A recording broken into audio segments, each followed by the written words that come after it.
Buenas tardes a todos nuestros oyentes, bienvenidos a la Tesla Week. En esta ocasión nos acompaña Nick Velázquez, ingeniero electrónico de la Universidad de los Andes. Mi nombre es Andrés y me acompaña María Paula, la presidenta de la rama de la IEEE y Community Manager de la CSS. Entonces, Nick, coméntanos un poco de ti, cuáles fueron tus estudios, cómo llegaste a donde estás ahorita. Hola Andrés, hola María Paula. Muchas gracias por la invitación. Un gusto estar aquí.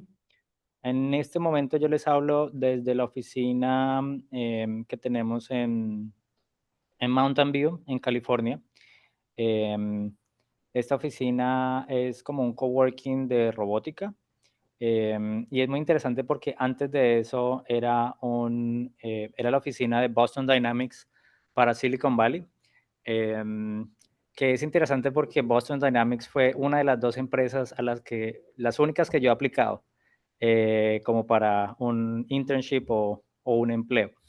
Mi camino siempre ha sido de emprendedor y bueno, pues desde el comienzo en la universidad yo entré yo entré en el eh, 2009 1, y ese es como mi carnet. Em, Electrónica siempre me llamó la atención. Al principio estaba entre electrónica y sistemas, pero la electrónica eh, era mi llamado.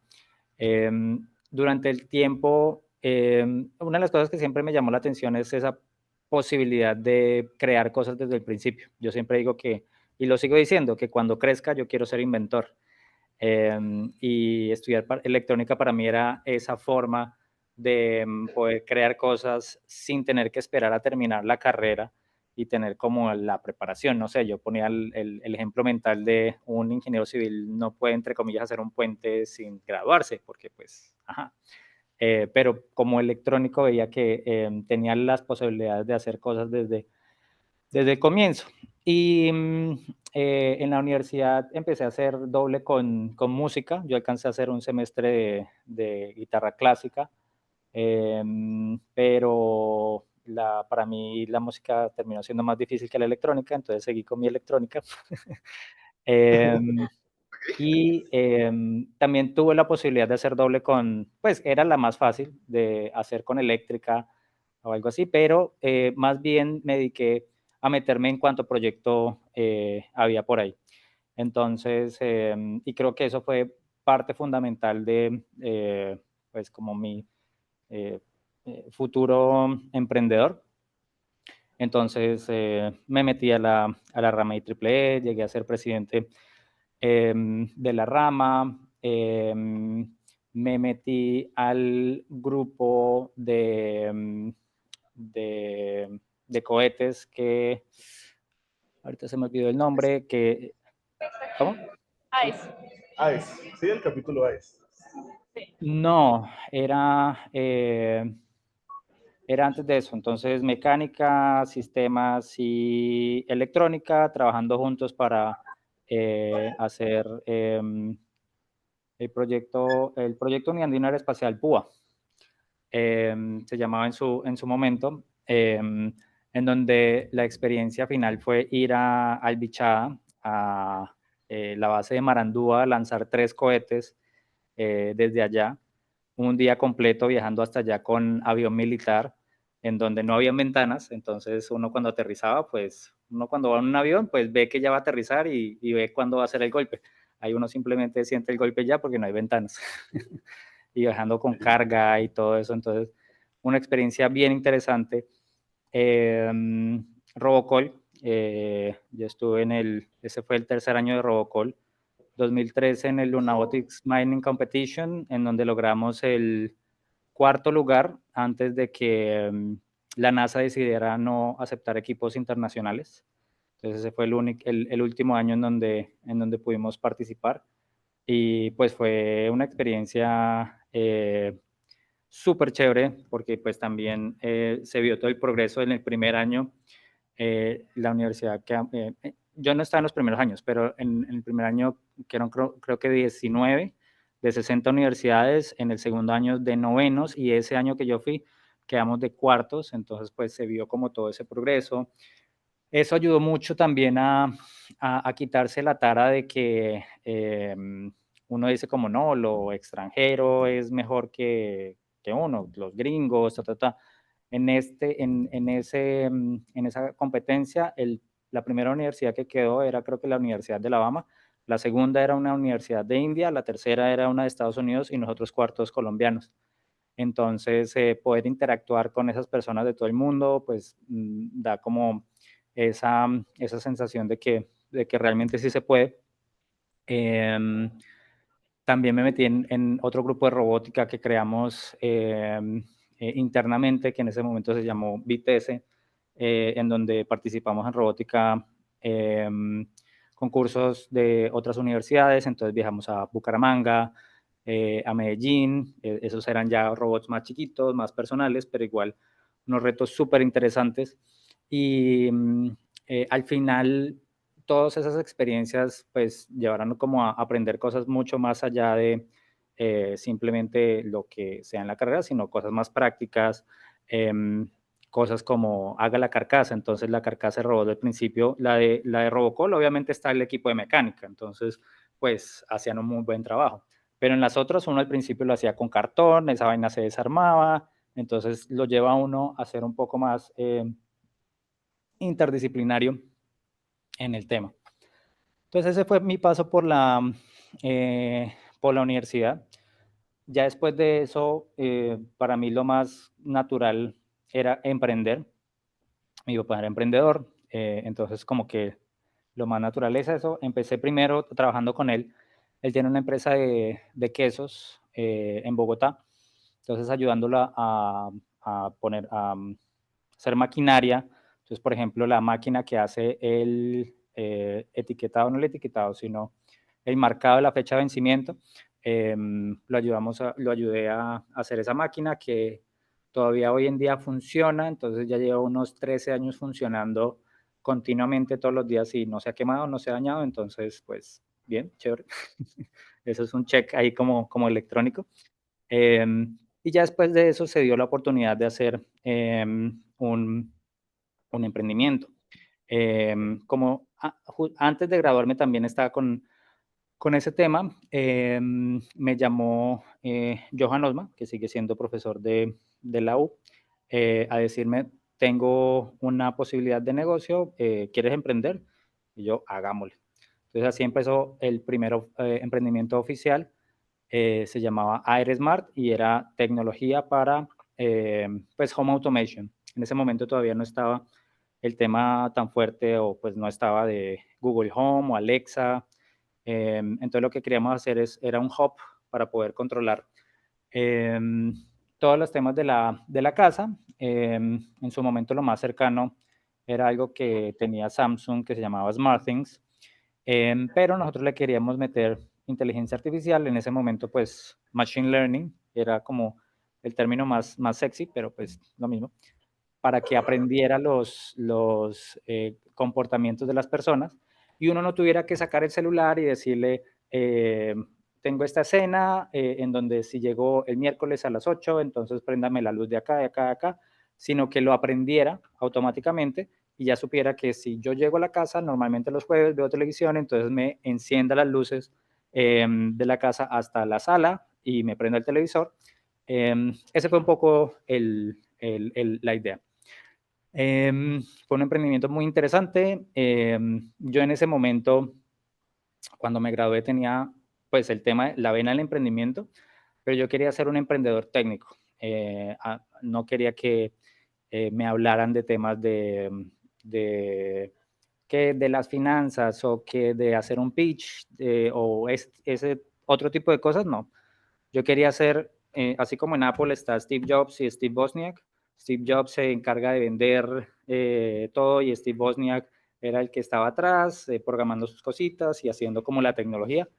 Yo quería ser Steve Wozniak, no me molestaran que llamándome a hacer podcast ni nada de esas cosas. Ese fue como la idea, pero en ese emprendimiento pues me di cuenta que cuando falló, que tenía que estar mucho más involucrado en todos los aspectos del emprendimiento. Entonces, el siguiente paso fue volver a emprender.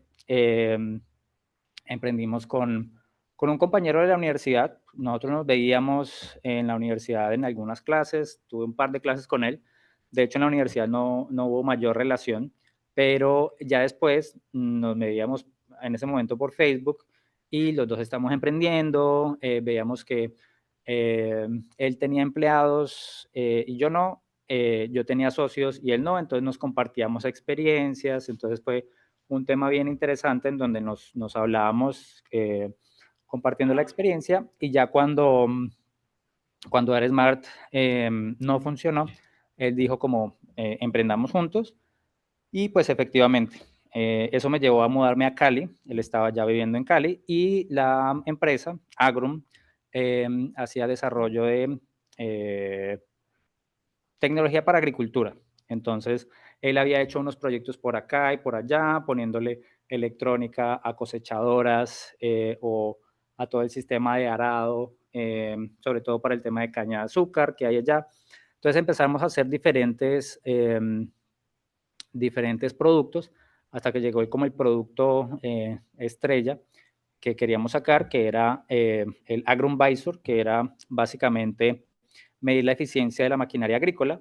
En la cosecha de caña de azúcar está cosechadoras, tractomulas, tractores. Entonces ponerle electrónica a todo eso para ver de las 24 horas del día, porque esas máquinas trabajan día y noche, qué tanto están trabajando o qué tanto están quietas. Si están quietas porque está lloviendo o porque falta un repuesto, y con eso poder sacar información de cómo optimizar el tema. Ese emprendimiento fue bien chocoloco porque pues había que hacer trabajo en campo y literal campo, meterse a los cañaduzales, y era como, bueno, ¿cómo vamos allá? Pues para ir allá se necesita una camioneta, pero pues no había plata para la camioneta. Entonces opción B era pues una moto. Entonces ninguno de éramos tres socios en ese momento, ninguno de los tres socios sabíamos montar moto, pero compramos la moto, nos fuimos a Secretaría pues a hacer el curso de moto. Lo chistoso es que todo el mundo llegaba a las clases de moto en moto, menos nosotros, a aprender a manejar moto.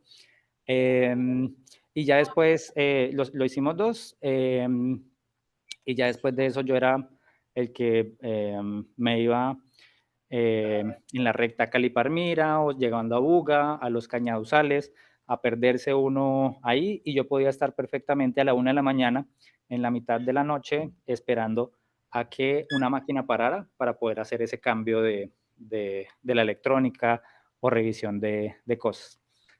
En ese emprendimiento pues ya era un tema mucho más dinámico, en el sentido en que ya sabía que no podía ser solamente técnico. Había que vender, había que hacer marketing, había que hacer contabilidad, había que hacer de todo. Lo que fuera necesario para sacar el proyecto adelante. Entonces, pues, al final, eso nos llevó a aprender a todos los que estamos un skill set muy diferente a lo que nos imaginábamos antes. Por ejemplo, todo el tema de ventas y todo esto, que fue bien, bien interesante.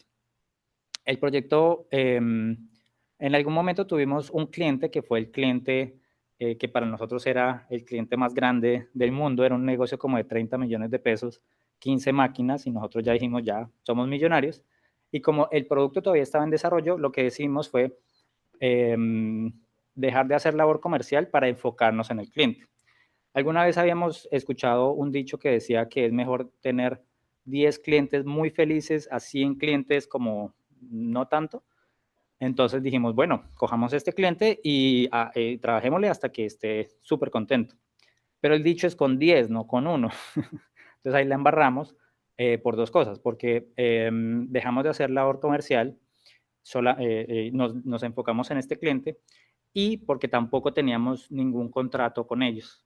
Entonces, cuando terminó la etapa de implementación, a los 3, 4 meses, bueno, eran 3 meses, nos demoramos al final 6 meses, ya les íbamos a cobrar una mensualidad. Ellos dijeron, muchachos, muchas gracias, pero realmente pues no vemos que le podamos sacar como el retorno de inversión. Entonces, no, quedemos así. Entonces, sin contrato, sin nada, pues ese fue como la puñalada.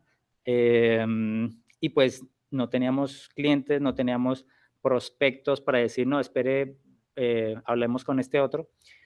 Entonces, pues ese fue como básicamente el final de la empresa.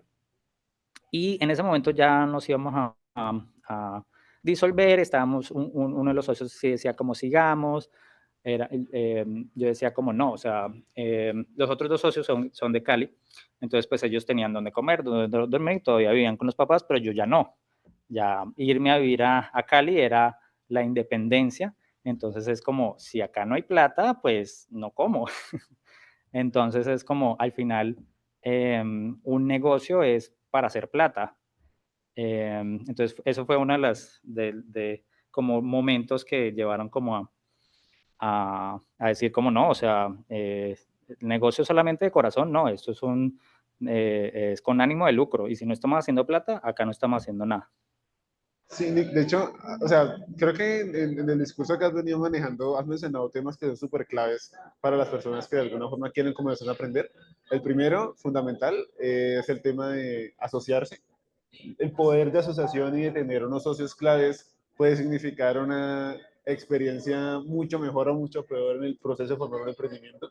El segundo, la gestión de riesgo, el saber cuándo de alguna forma cerrar una empresa o cuándo seguirle como pedaleando para ver si vuelve a arrancar. Y la tercera, como esa resiliencia para poder mantenerse a flote pese, o sea, como pese a todo lo que pueda llegar a pasar, de alguna forma saber que uno va a responder, saber que uno va a seguir ahí y poder tomar decisiones que puede que no, como bien mencionaste, puede que no hayan sido acertadas, pero que al final terminen como un aprendizaje. Entonces, partiendo de esto, quería preguntarte, ¿cuáles tú crees que son, cuál es la mejor manera de poder enfrentarse a esos retos asociados a poder emprender? ¿Sí? Porque son situaciones reales que de alguna forma van a estar permeadas siempre en cualquier emprendimiento y más en la población estudiantil, que generalmente no está familiarizada con las dinámicas de la industria. Entonces, ¿qué nos puedes decir al respecto? De los temas que decías, sí, em, al final asociarse em, yo creo que es muy importante al principio. Todas las personas, yo recomendaría a todos los emprendedores primerizos, por decirlo así, que emprendan juntos, porque es un tema de resiliencia, es un tema de perseverancia, yo diría que inclusive al principio de ingenuidad, em, de seguir dándole y dándole y dándole. Em, y pues está pues los retos de negocio, los retos técnicos, pero también los retos como personales y emocionales. En algún momento uno dice como esta porquería no funciona, ¿para qué me metí en eso? Yo veo las personas que se metieron a las petroleras y están haciendo salarios o software, salarios de 12, 15 millones y yo acá en ese momento nos hacíamos un mínimo que no nos pagábamos. Entonces, pues eso pesa. Entonces, poder tener como esa persona o personas en donde es como, ok, ¿para qué estamos haciendo esto? ¿Cuál es el objetivo? La idea es eh, poder hacer algo con impacto, poder tener algo que es propio. Entonces, esa parte de asociarse sí la veo que es muy, muy importante. Mi papá siempre me decía, tú no necesitas, tú lo puedes hacer solo, no necesitas a nadie. Eh, y yo lo veía a él y yo decía, sí, él tuvo mucha experiencia trabajando en muchas empresas como gerente, como de todos los cargos, y ya después de toda esa experiencia fue que emprendió. Entonces ya tenía como un tema de madurez personal y profesional que lo llevaba a que pudiera hacer eso. Pero empezando, pues yo siempre recomendaría ese tema. Y lo otro es que el tema de las relaciones personales y todo eso. Al final, cuando uno hace una empresa, uno puede ser normalmente ventas a consumidor, B2C, o ventas a negocios, B2B. Pero en cualquiera de esas, al final uno le está vendiendo a otra persona. Y aunque, por ejemplo, yo no tuviera al principio esas habilidades de venta, sí tenía como esa pasión por lo que estaba haciendo. Entonces, cuando me encontraba con una persona y le contaba el tema, puede que no tuviera las mejores estrategias de venta, pero sí como transmitir ese tema. Y al final, la vida es un tema de contactos. Yo tuve la fortuna de que eso era algo que mi mamá y mi papá me repitieron mucho. Los dos eran muy, muy ñoños, entonces ellos siempre creían que por ellos ser buenos, pues el mundo debía reconocerle eso. Pero no es así. O sea, uno durante la universidad, durante el tema académico, pues si uno tiene buenas notas, va a sobresalir. Eso en el mundo real, pues no es necesariamente así. Es un tema de relaciones. Entonces, ellos dos siempre me decían, nosotros la embarramos porque creíamos ser los que éramos los más inteligentes y que por eso todo el mundo nos tenía que seguir la cuerda y no teníamos que ni hablar ni justificar, sino esto es lo que se hace porque yo soy más inteligente en el cuarto. Y realmente se estrellaron mucho, sufrieron mucho y, y era algo que siempre me decían, entonces pues yo seguí la, la recomendación y es poder tener como esa humildad siempre. Y ahorita en el emprendimiento, no llegué a eso, pero después de Agrum fundamos Deep Sea Developments, que es la empresa en la que estamos en este momento, desarrollo de productos electrónicos para empresas principalmente en Estados Unidos. Eso fue lo que hizo que pudiera llegar acá a Silicon Valley. Y uno de los aspectos más curiosos es cuando los clientes dicen, a nosotros nos gusta trabajar con ustedes porque son easy to work with, o sea, son fáciles para trabajar. Y yo decía como, pues normal, o sea, como siempre ha Es sido decir, así, o sea, como ¿qué significa eso? Nos llegamos a dar cuenta de qué significaba eso cuando un cliente nos ponía el ejemplo de una persona que contrataba en tiempo parcial.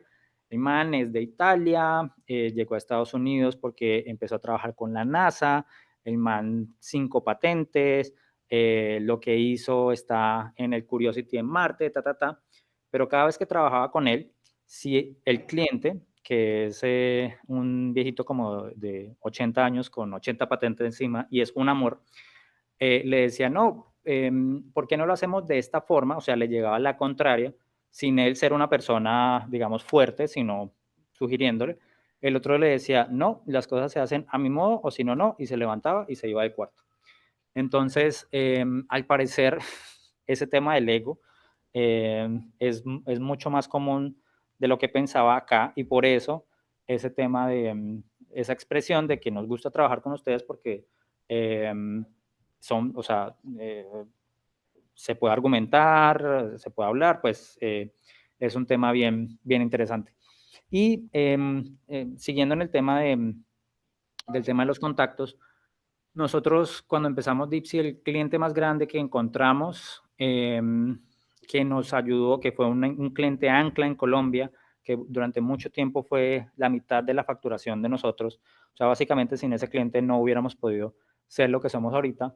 Llegó porque compartiendo imágenes de lo que estábamos haciendo, todos los socios, uno de los socios tenía un amigo que estudió con él en la universidad que trabajaba en esta empresa. Entonces estaba viendo los estados de mi otro socio, de todo el tema de la electrónica que hacíamos y de ahí se generó la conexión que nos llevó a hablar con esa empresa.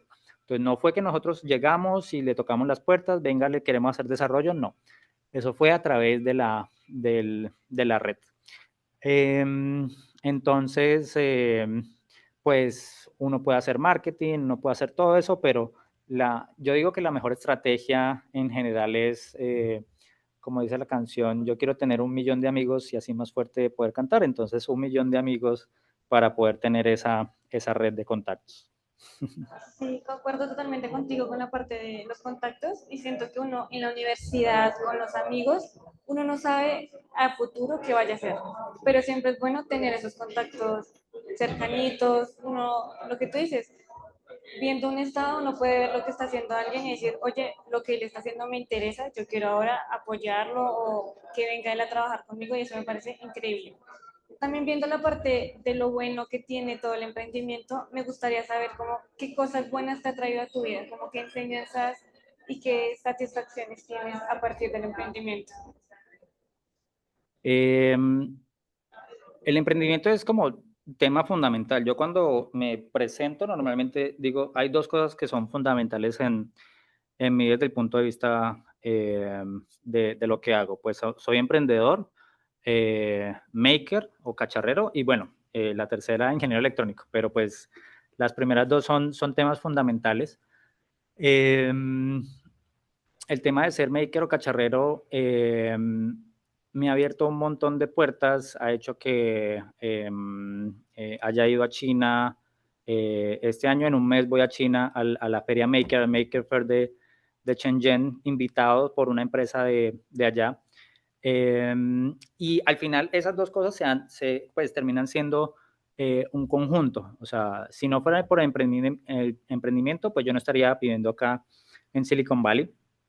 Ya llevo más o menos un año y medio viviendo acá. Y la cantidad de personas, acá es muy interesante porque, primero que todo, regresando a lo que decía del tema de Robocall, uno se da cuenta que hay personas que son brillantes, pero hay otras personas que son muy, muy normales. Uno va a competencias de startup, de pitch, hay unas que son súper sobresalientes, como uno se lo imaginaría de Silicon Valley, pero hay otras en donde uno dice, en Cali, en donde hicimos todo el tema de emprendimiento, la mayoría de las startups en donde hicimos programas de emprendimiento tienen mejor pitch que estas empresas. Entonces hay una variedad muy grande y eso pues al final aterriza las cosas, o sea, uno está en una buena posición y pues hay forma de aprender. Y hay personas que uno conoce que son muy brillantes, muy abiertas. Ha sido todo un tema maravilloso realmente.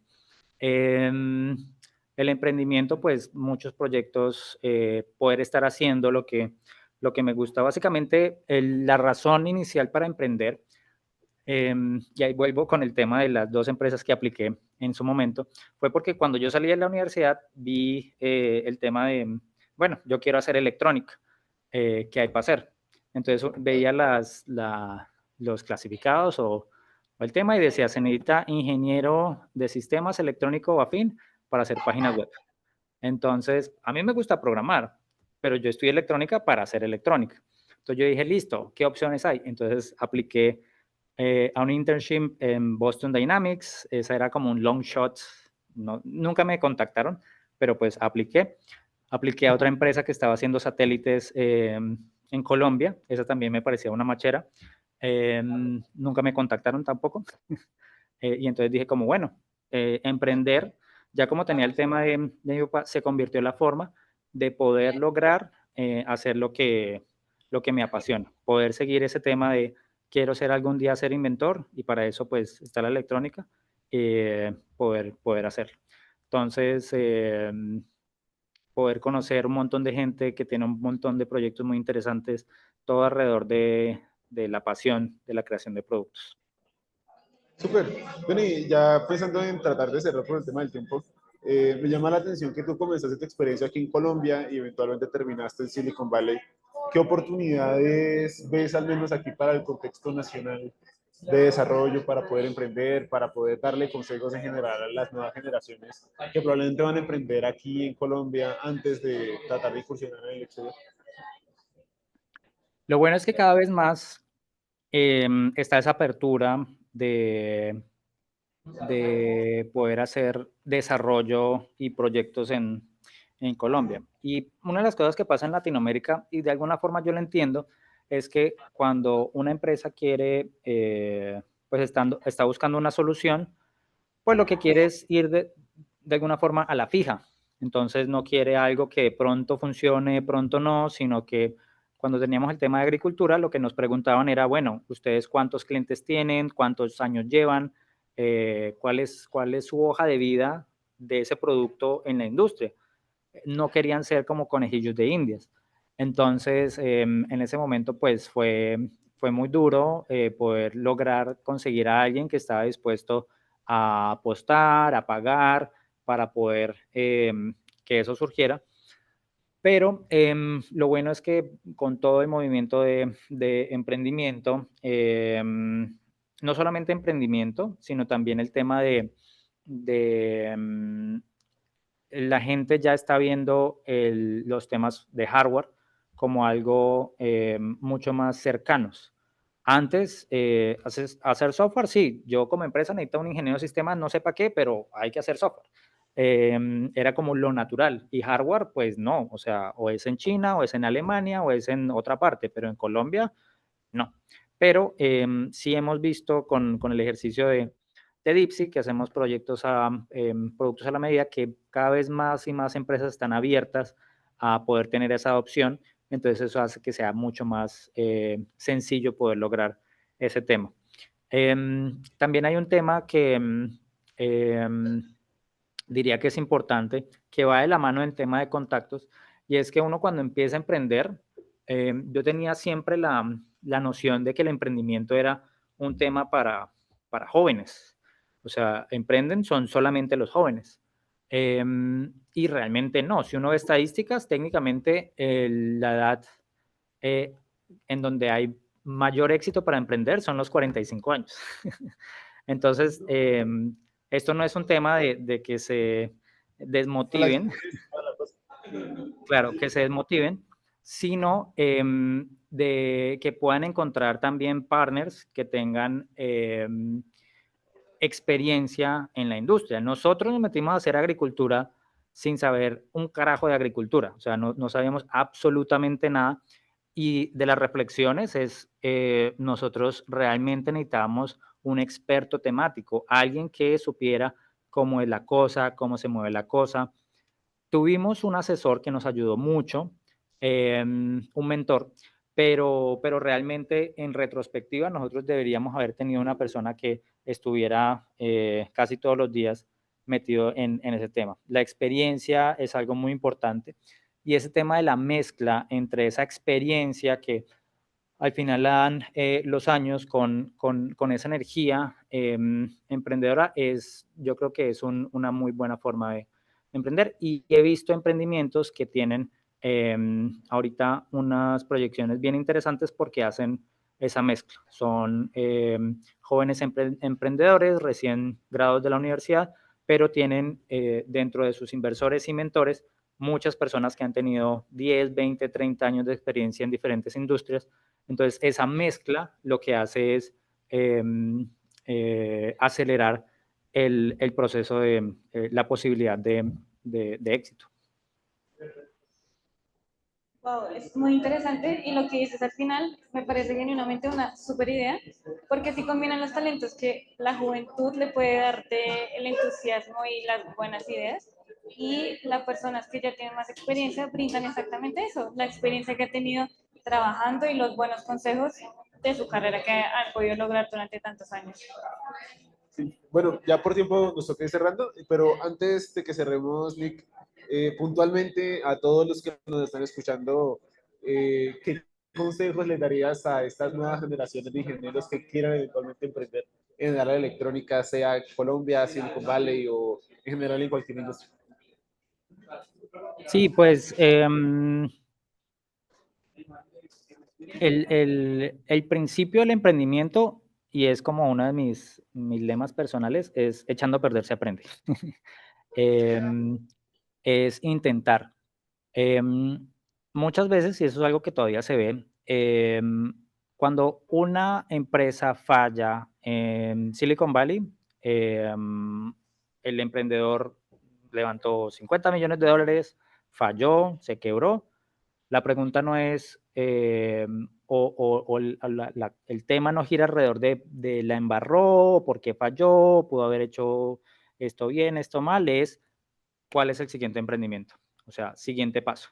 O sea, ese fue un peldaño, en el tema del emprendimiento. En Colombia pasa mucho y ha pasado últimamente con empresas como Frubana, que llegó a, no me acuerdo cuánto levantó, como $250 millones y falló. Y pues le cae a todo el mundo diciendo como, no, mire esta gente que se está gastando la plata, mire lo que está haciendo. Pero realmente están castigando ese fracaso, pero echando a perder se aprende, en el sentido en que la única forma de aprender es haciendo, fallando, iterando. El lema del emprendimiento es fallar rápido y fallar barato, pero es intentarlo. Una de las cosas que ayuda mucho cuando uno está empezando es que puede ser la situación de muchas personas, pues uno al final o está viviendo con los papás o tiene como un colchón de que lo peor que puede pasar es que mi empresa falle y pues nada, o sea, tengo donde quedarme, o sea, tengo ahí un soporte que si ya luego en la vida se dan otras circunstancias, pues va a ser un poco más difícil. Entonces, es aprovechar esa situación para poder hacer temas, por ejemplo, con más riesgo, más interesantes. Un poco ese tema del emprendimiento es perderle ese miedo y entender que el fracaso es parte importante del tema. Obviamente uno no empieza pensando en que va a fracasar, tampoco es la idea, pero sí es poder tener ese tema de un fracaso no significa que, o sea, 8 de cada 10 emprendimientos fallan y lo más seguro es que el primer emprendimiento que ustedes hagan vaya a fallar. Que eso no los desanime a seguir trabajando, seguir iterando, es un tema de perseverancia. Y seguir aprendiendo. Y seguir aprendiendo siempre. Eso es un tema que ahorita con todo el tema de inteligencia artificial y todo, pues o sea, cada mes está saliendo nuevas tecnologías, nuevas cosas y básicamente, y ni siquiera en el emprendimiento, en cualquier aspecto de la vida, las personas que no sigan aprendiendo, pues básicamente se van a quedar atrás. Es estar en continuo aprendizaje. Y aprendizaje o sea, hay tanta información que aprendérsela todo no es posible, pero pues sí poder encontrar también a uno la pasión, lo que le gusta.